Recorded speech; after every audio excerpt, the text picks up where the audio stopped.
Faladoiros Mancomún. Formato en vídeo podcast presentado polas rapazas de No Legal Tech. Tertulias con figuras relevantes do mundo da tecnoloxía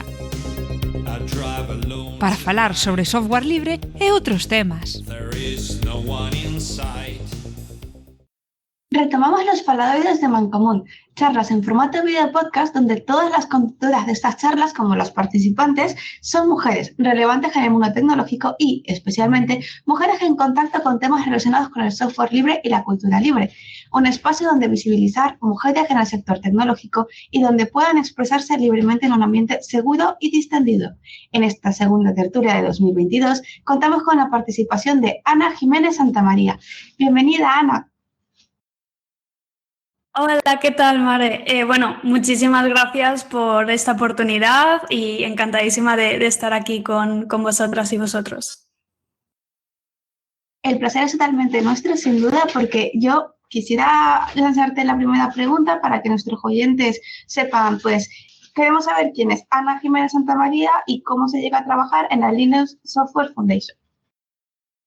Vale, pues bueno, voy a hacer un año en la Linux Foundation, concretamente en uno de sus proyectos. La Linux Foundation al final es una fundación paraguas, como se dice, con muchos proyectos que hostea. Y yo concretamente estoy en el To Do Group, que en eso pues explicaré más adelante. Mi rol principal es OSPO Program Manager en el To Do Group de la Linux Foundation. Y bueno, como dije, llevo un año. Anteriormente estuve en Vitergia, que es una empresa española, está en Madrid y está también dedicada a analítica de desarrollo de software, muy enfocada a temas open source. De hecho, la tecnología que utiliza es 100% open source. Entonces, al final, en el mundillo de software libre llevo ya unos cuantos años, ya no solamente dentro de la Linux Foundation, sino de antes, mi background. Tuve la suerte de conocer este maravilloso mundo y aquí sigo y espero seguir unos cuantos años más. Pues qué guay contar con mujeres en el mundo del software libre porque, bueno, siempre somos más que bienvenidas, así pues vamos haciendo cada vez más como bola de nieve, ¿no? Cada vez ver la representación de personas y mujeres en el sector seguramente animará a otras personas a seguir viéndolo. Yo te voy a hacer una pregunta un poco fuera de todo esto. Es que para nuestros oyentes, ¿un OSPO PM qué es? ¿Un OSPO Project Manager? Sí, pues en este caso, como el To Do Group es un proyecto centrado en mejorar la adopción y la educación de las oficinas open source, que es lo que es una OSPO, aquí mi rol es un poco mix de muchas cosas.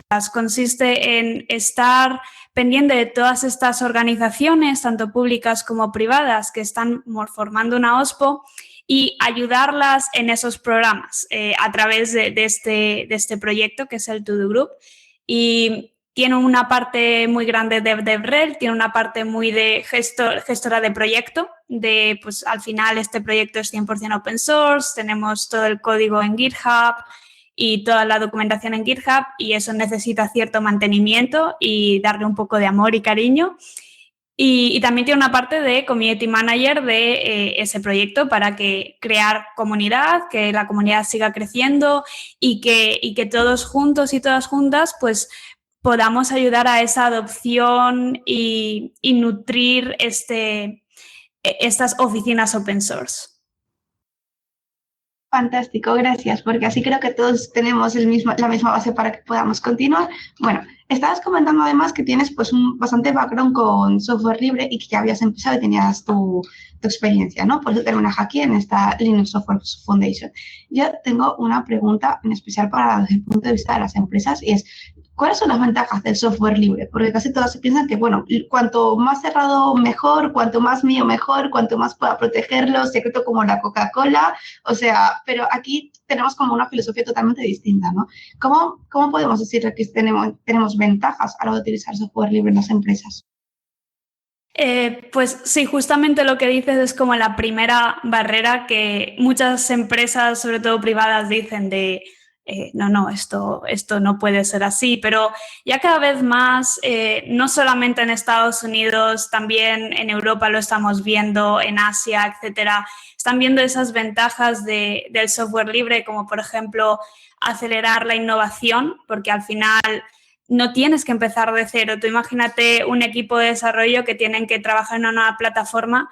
Empezar de cero significa dedicar meses, años en empezar algo de cero. En cambio, gracias a open source y la maravillosa comunidad de personas que lo forman, podemos encontrar cosas que nos sirvan para utilizar en lo que queramos crear, en las plataformas, y ya vamos haciendo como una especie de Tetris, ¿no? Vamos poniendo como pequeñas piececitas y aceleramos la innovación.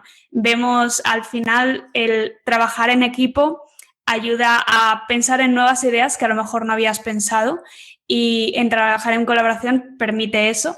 Luego también, curiosamente, es bastante seguro, porque piénsalo, si estamos trabajando de forma privativa, tú tienes a un equipo de desarrolladores y desarrolladoras que están viendo el código, ¿vale? Es un grupo limitado porque es lo que la empresa consigue tener, a lo mejor 100 personas, 1000, incluso muchísimas menos si hablamos de una pyme, si una pequeña empresa, que es lo que normalmente en España pues se ve más. Si hay cualquier fallo, pues hay menos ojos viendo esto y es más probable que haya algún fallo.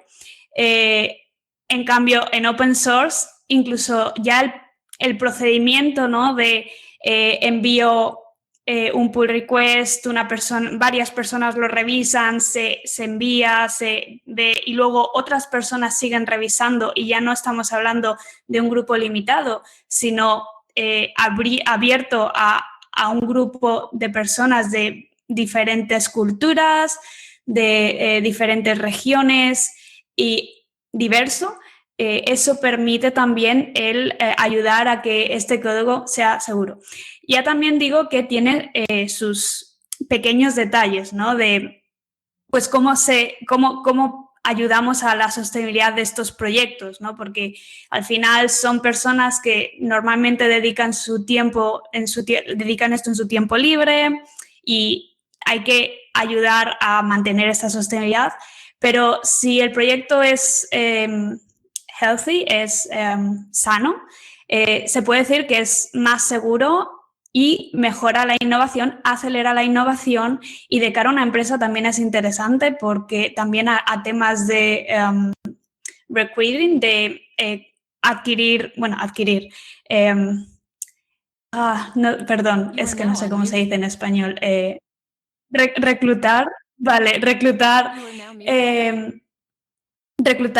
desarrolladores y desarrolladores pues que quieren mostrar su trabajo, ¿no? Y decir, ostras, yo quiero participar en open source porque también es un punto interesante para mí, para mi currículum y demás. Entonces eso también es otro punto más. Y hay muchos otros puntos, pero bueno, creo que estos son los principales. Creo que ya les podemos empezar a dar ganas, porque ese punto de vista es mucho más seguro, porque pasamos de un grupo limitado y cerrado de personas que van a ser los que están viendo el código, y bueno, pues antes decíamos que 4 ojos ven mejor que 2, pues 1000 ojos ven mejor que 2, por así decirlo. Entonces, cuanto más grande sea la comunidad, cuanto más personas participen y podamos alimentar ese código, incluso no hace falta que piques código, me parece, ¿no? Con reportar un error o una tipografía o decirle, oye, pues yo esto lo haría así, bastaría para participar en esa comunidad, ¿no?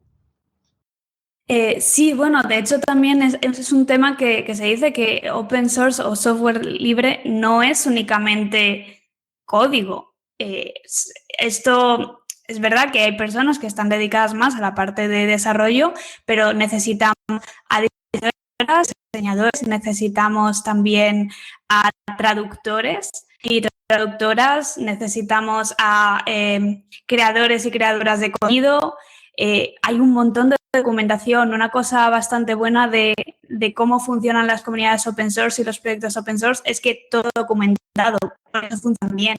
El tema de trabajar de forma síncrona funciona muy bien, porque yo, si quiero participar en un proyecto, y más o menos tengo las bases de cómo funcionan los proyectos open source y las comunidades open source, simplemente me tengo que ir a el Contributing MD, que es como cómo se contribuye, ver cómo leer el README file, que es, bueno, pues en qué consiste este proyecto, y si el proyecto está bien hecho, estará bien documentado y la gente lo tendrá mucho más fácil.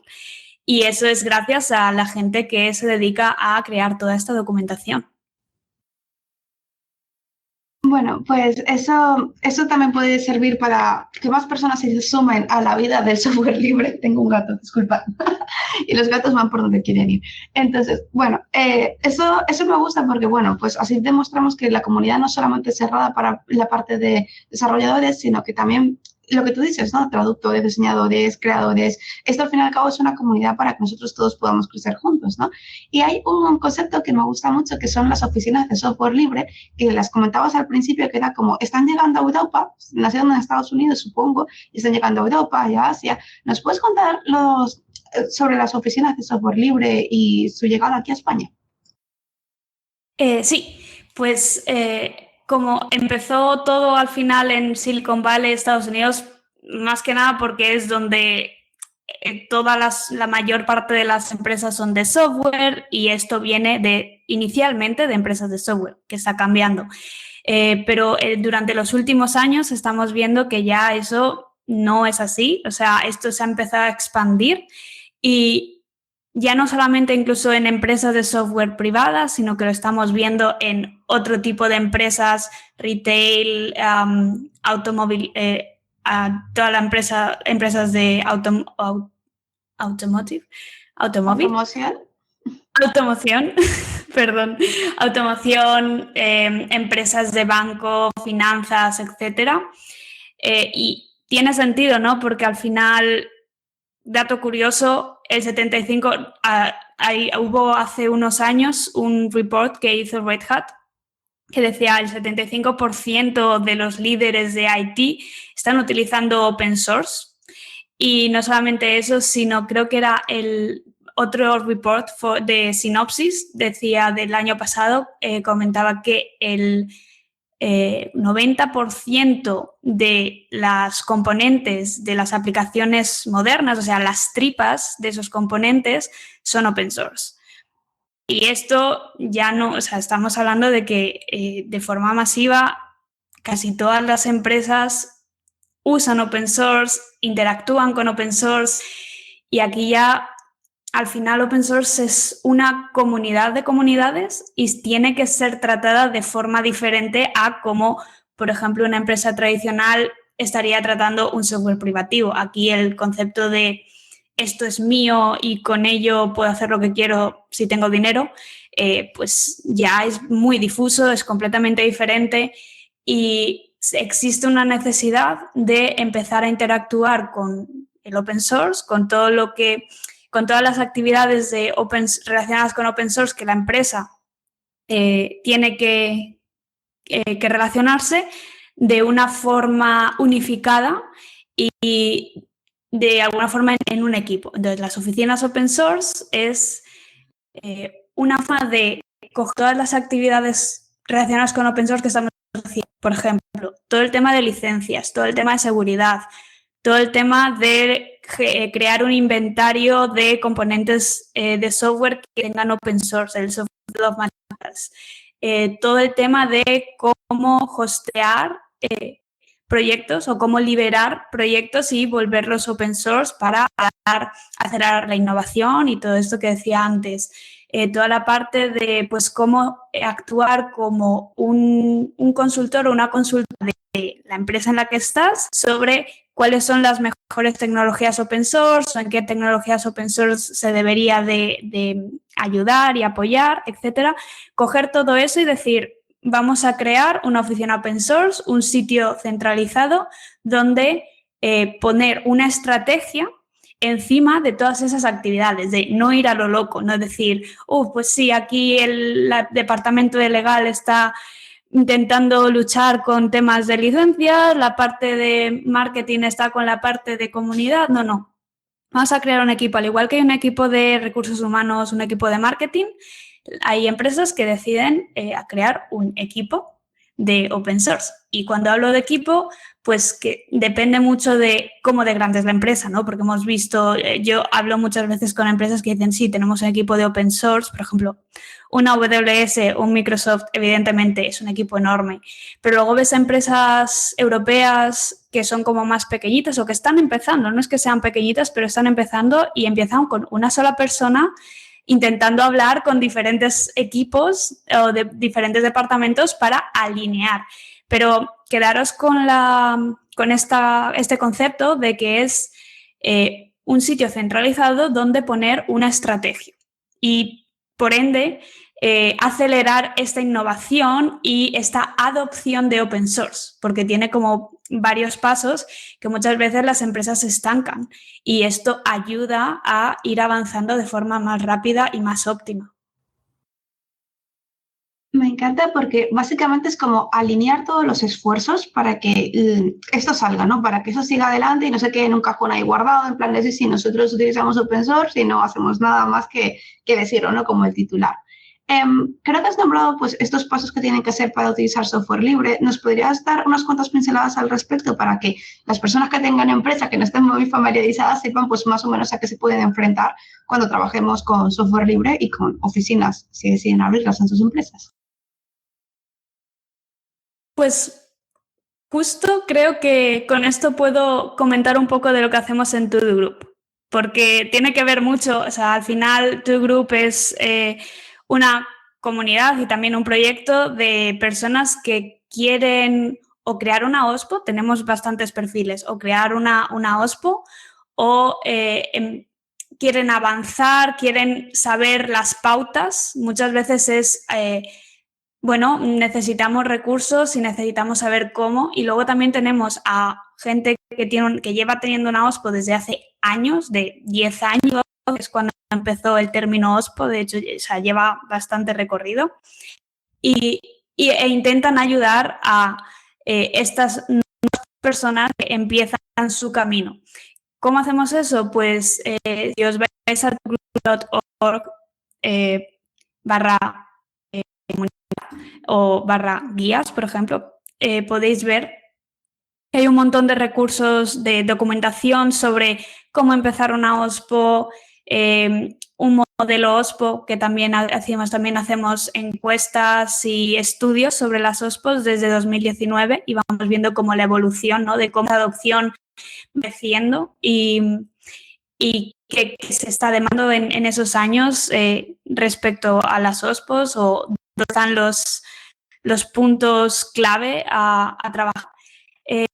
También un montón de espacios de networking donde pues toda la comunidad se junta y nos podemos ayudar entre todos y todas.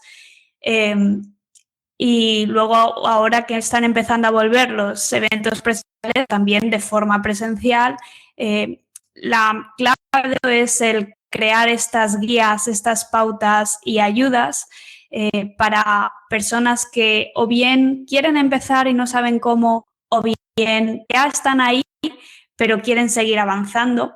Y gracias a las personas que ya estuvieron en ese momento y tuvieron los mismos problemas, se puede trabajar de forma conjunta para avanzar todo el mundo.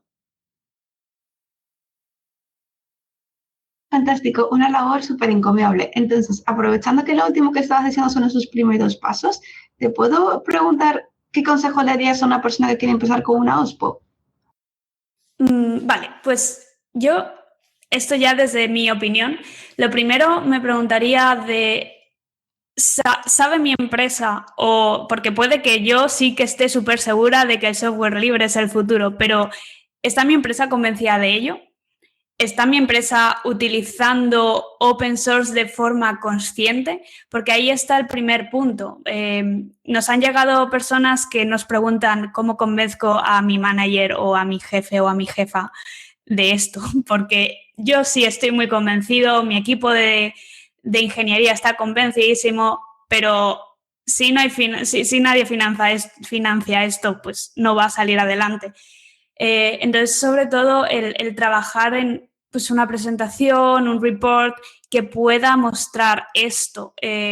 También ayudarse de las fundaciones y de los estudios que se hacen respecto a open source. Yo creo que eso da bastante evidencia y algo tangible donde un manager puede ver y decir, ostras, esto es una realidad.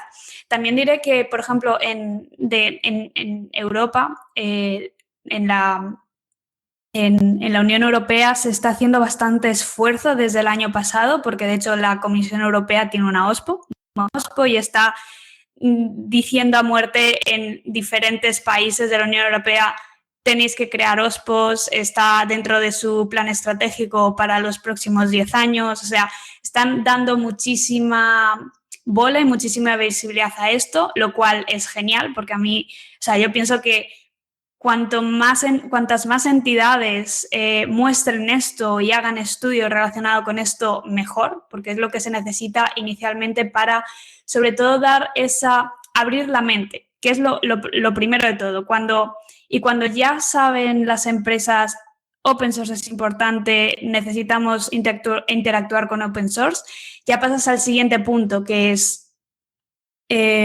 cómo lo hacemos. O sea, empezamos a hacer un tuntún, o sea, empezamos a usar solo open source de forma inconsciente, o empezamos a actuar como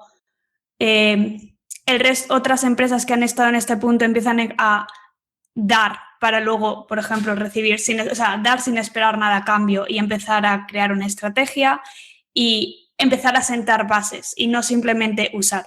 Y porque al final hay muchas empresas que han dicho, sí, open source es importante, perfecto, utilicemos open source, pero sin saber nada de los riesgos ni nada, y al final pues todo se te echa encima. Ha habido bastantes problemas en los últimos años. Entonces, ¿cómo podemos hacer esto de forma consciente? Y en ese punto sacar el tema de las oficinas open source, porque es decir, cómo interactuar con open source de forma sana, de forma ordenada y con una estrategia. Básicamente que, aunque te tires a la piscina, por lo menos ten a mano un flotador y algún plan B, ¿no? Para que tú puedas trabajar.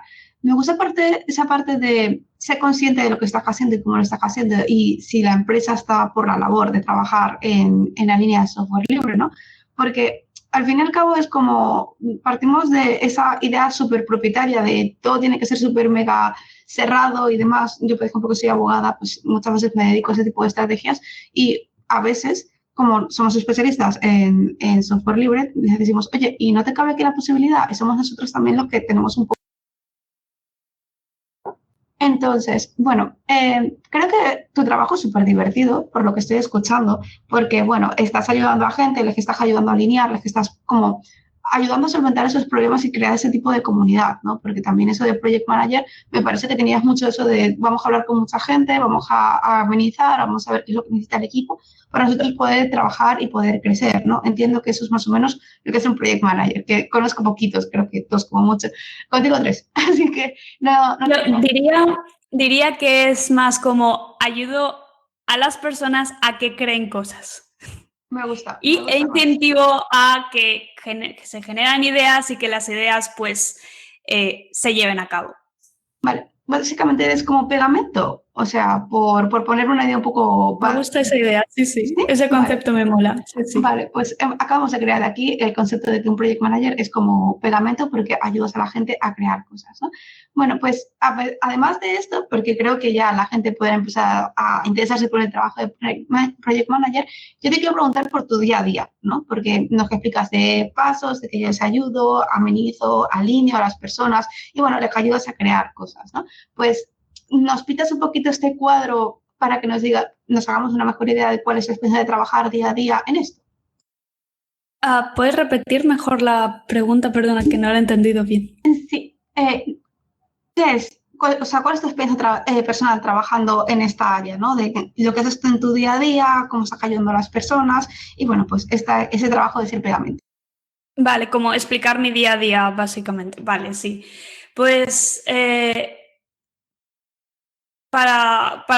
yo diría que cada día es completamente diferente. Hay días que me toca revisar código. O sea, estoy revisando pues pull requests y issues en GitHub de pues la comunidad, de personas que van a los diferentes repos y suben sus...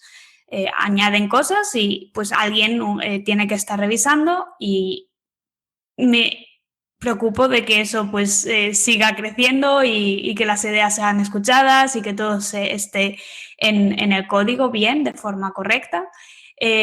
Otras veces pues me toca hacer más de comunidad, de community manager y pues hago muchos meetups virtuales ahora y en un futuro también serán presenciales. También me toca hacer mucho de ambassador, de pues ir a eventos o conferencias y dar charlas sobre pues estudios que hemos hecho de las OSPOs o trabajos que hemos estado haciendo en el To-Do Group y de alguna forma pues ayudar a más personas a conocer esto y los beneficios y datos curiosos sobre las OSPOs.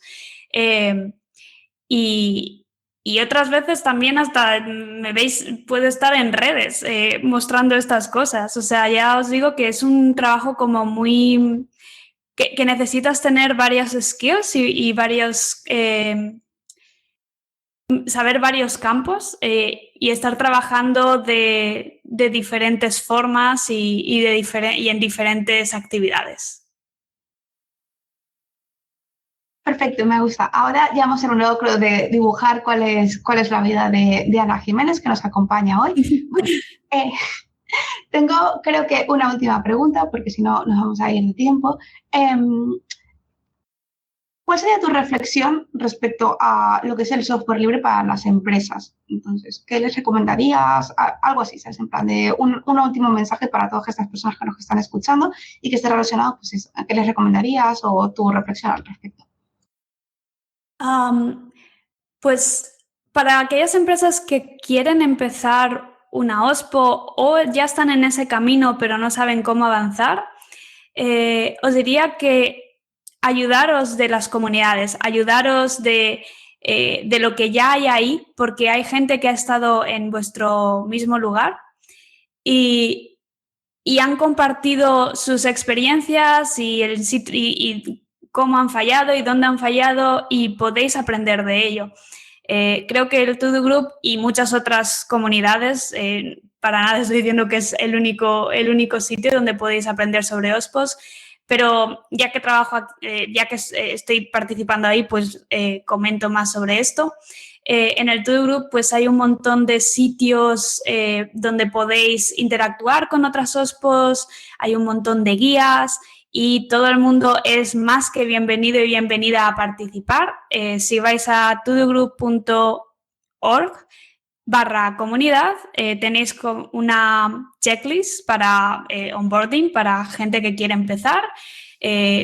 Podéis uniros al canal de Slack, podéis uniros a la mailing list, podéis seguirnos en redes y estaréis constantemente, y a la newsletter, también tenemos una newsletter de forma mensual y podréis ver pues cuáles son las nuevas, lo nuevo de las OSPOs que está pasando, estudios interesantes, trabajos sobre OSPOs y más actividades interesantes donde podréis aprender.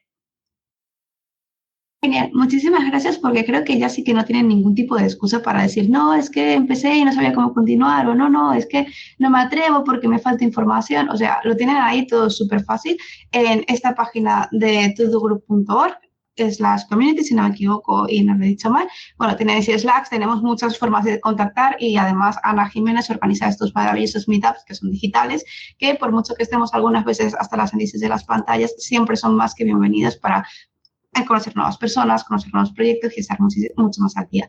Pues, bueno, y también diré que tenemos eventos que son las OSPOCon, que son híbridos, presenciales y virtuales. El siguiente es en Estados Unidos, pero en septiembre tenemos el de Europa, que es en Dublín. Y no sé si esto se lanzará la semana que viene, pero la semana que viene tenemos la KubeCon en Valencia y estamos también organizando un mini meetup también para otros. Bueno, están en Valencia, o sea, no es por nada. Semana que viene yo ya tengo una cita que está de por allí, que soy de esa ciudad tan maravillosa bañada por el sol. Entonces, en fin, muchísimas gracias, Ana, porque de verdad que ya no tenemos ningún tipo de excusa para decir que no se está moviendo nada, que no hay nada y que si no te enteras es porque no quieres. Lo dicho, muchísimas gracias por estar aquí con nosotros. Ha sido un placer conocerte, saber qué es lo que haces y averiguar contigo pues cómo podemos empezar en una OSPO o continuarla y que esto pues podamos crear mucha más comunidad y celebrarlo todos juntos y que las empresas, que son nuestras principales destinatarias en estos Faladoides 2022, se lancen a la piscina porque es posible y se puede trabajar muy bien, innovando, creando comunidad y te enriqueces mucho más, no solo a nivel económico, sino a nivel personal y tus trabajadores seguro que también están más contentos de esos proyectos tan ilusionantes. Ana, de verdad, muchísimas gracias. Muchísimas gracias a ti, Mare. Como dije al principio, es un honor. Muchísimas gracias por esta oportunidad y bueno, espero veros pronto.